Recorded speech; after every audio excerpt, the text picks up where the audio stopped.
ડીસા શહેર દક્ષિણ પોલીસ મથકના પોલીસ સ્ટાફ દ્વારા માતૃપિતૃ વંદના દિવસની અનોખી ઉજવણી કરાઈ। માતૃપિતૃ વંદના દિવસના પાવન અવસર પર ડીસા શહેર દક્ષિણ પોલીસ મથકના સ્ટાફ દ્વારા માનવતા અને સંવેદનાઓનું અનોખું ઉદાહરણ રજૂ કરવામાં આવ્યું। ડીસા શહેર દક્ષિણ પોલીસ મથકના પોલીસ ઇન્સ્પેક્ટર શ્રી એમ.બી. કોટવાલ સાહેબના નેતૃત્વમાં ડીસા શહેર દક્ષિણ પોલીસમાં એક નવી ઉર્જાનો સંચાર થયો છે। ડીસા શહેર દક્ષિણ પોલીસ મથકમાં આશરે 2.5 મહિનાથી ફરજ બજાવતા પોલીસ ઇન્સ્પેક્ટર શ્રી એમ.બી. કોટવાલ સાહેબની કામગીરી સમસ્ત ડીસા શહેરના શહેરીજનોને ઉડીને આંખે વળગી રહી છે।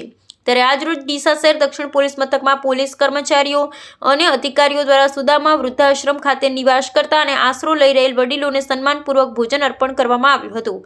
આ પ્રસંગે પોલીસ કર્મીઓએ વડીલો સાથે સમય વિતાવી તેમની સુખાકારી વિશે પૂછપરછ કરી હતી તેમજ તેઓના આશીર્વાદ પ્રાપ્ત કર્યા હતા। આ માનવતાભરી કામગીરી દરમિયાન લાગણીસભર દ્રશ્યો સર્જાયા હતા। ડીસા શહેર દક્ષિણ પોલીસ મથકના પોલીસ જવાનોએ વૃદ્ધાશ્રમમાં આશરો લઈ રહેલા વડીલો સાથે વાતચીત કરતા વડીલોના ચહેરા પર ખુશી અને સંતોષની લાગણી સ્પષ્ટ દેખાઈ આવી હતી।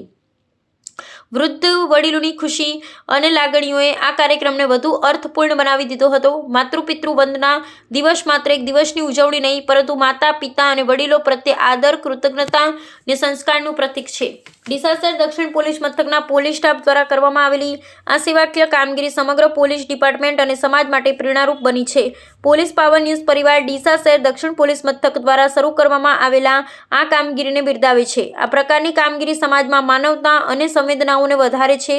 ડીસા શહેર દક્ષિણ પોલીસ મથક દ્વારા આ પ્રકારના માનવતા ભર્યા કાર્યો સતત વધારતા રહે તેવી શુભેચ્છાઓ। અહેવાલ police power news editor Shri Akil Ghasura, Banaskantha.